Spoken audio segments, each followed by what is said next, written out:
Hello बच्चों, let's see the question. And the question says that in a dihybrid cross, if you get 9:3:3:1 ratio, it denotes that option A, the alleles of two genes are interacting with each other. Option B, it is a multigenic inheritance. Option C, it is a case of multiple allelism. And option D, the alleles of two genes are segregating independently. तो आ जाओ बच्चों, थोड़े से की concept के ऊपर बात कर लेते हैं, चीजों को अच्छे समझ लेते हैं, तो क्वेश्चंस को हम बहुत इजीली सॉल्व कर सकते हैं बच्चों। तो देखो, जब हम दो कॉन्ट्रास्टिंग कैरेक्टर्स के ऊपर क्रॉस कर रहे हैं, क्रॉस इन्वॉल्विंग किस चीज में, cross involving two contrasting characters, two contrasting characters, इसको आप क्या बोलते हो, डाई हाइब्रिड क्रॉस बोलते हो। Characters is called dihybrid cross, उसको आप क्या बोलते हो, डाई हाइब्रिड क्रॉस बोलते हो, है ना बच्चों। अब देखो दूसरे पॉइंट पे आप क्या बात कर सकते हो इसके ऊपर, आप ये बात करोगे कि the two factors of each trait assort at random, जो दो फैक्टर है, the two factor of each case, two factor of each trait assort, each trait कैसे एजॉर्ट होते हैं, randomly, each trait assort random, at random, ये बोल सकते हो at random, and independent of the factors of other trait, and क्या होता है, इंडिपेंडेंट होता है of the other factor, independent of the factors of other trait, of the factors of other trait during the time of meiosis, meiosis के time पे जब उनको अलग किया जाता है, at the time of, कब, at the time of meiosis के टाइम पे, meiosis के टाइम पे उनको हम क्या करते हैं बच्चों, अलग करते हैं ना, जिसको आप क्या बोलते हो, गैमेटोजेनेसिस प्रोसेस बोलते हो,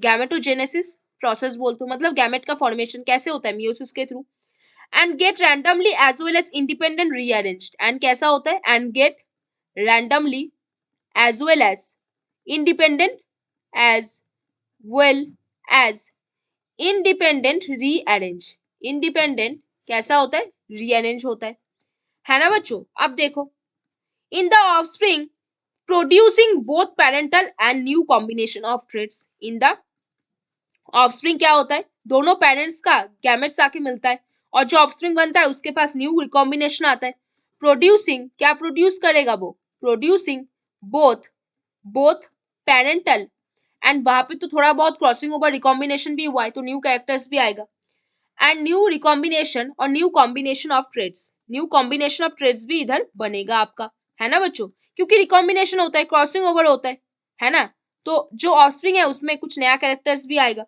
this explain law of independent assortment, ये क्या एक्सप्लेन करता है, this explain law of independent assortment, law of independent assortment, independent assortment जो था वो कौन से साइंटिस्ट ने दिया हुआ था, हमारे मेंडल ने, कौन से साइंटिस्ट ने दिया हुआ था बच्चों, इज गिवन बाय मेंडल, हमारे मेंडल चाचू ने दिया था, गिवन बाय मेंडल।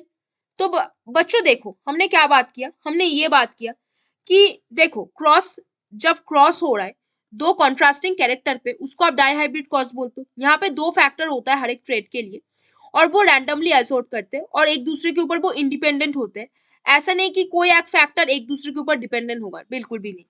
तो यहाँ पे जो ऑफस्प्रिंग बनेगा उसके पास पेरेंटल और new recombination of the traits आएगा, है ना, हर एक चीज एक दूसरे के ऊपर कोई भी डिपेंड नहीं करता, सब रैंडमली यहाँ पे एसोर्ट होते हैं, रैंडमली यहाँ पे अरेंज होते हैं, है ना बच्चों।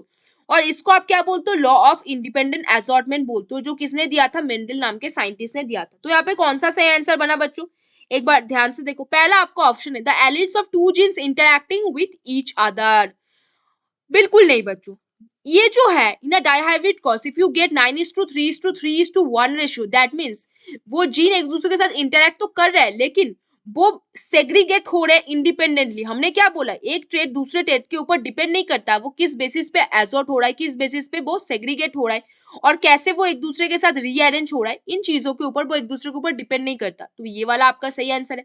It is a multigenic inheritance, no. It is a multiple allelism, बिल्कुल भी नहीं। तो यहाँ पे कौन सा सही आंसर है बच्चों, आपका ऑप्शन डी यहाँ पे सही आंसर है। आपका कौन सा सही आंसर है? Option D, the alleles of two genes are segregating independently. ये इंडिपेंडेंटली वर्ड होना बहुत जरूरी है क्योंकि वो एक दूसरे के ऊपर डिपेंड नहीं करता, ये एक इंडिपेंडेंट असॉर्टमेंट है। ये क्या है? लॉ ऑफ इंडिपेंडेंट असॉर्टमेंट है। तो डाइहाइब्रिड क्रॉस में 9:3:1 रेशियो का क्या मतलब है कि दो जीन एक दूसरे के ऊपर इंडिपेंडेंटली सेग्रीगेट हो रहा है। तो यहाँ पे कौन सा सही आंसर बना बच्चों? Option D. तो बच्चों hope you understand the question very well. Best of luck बच्चों।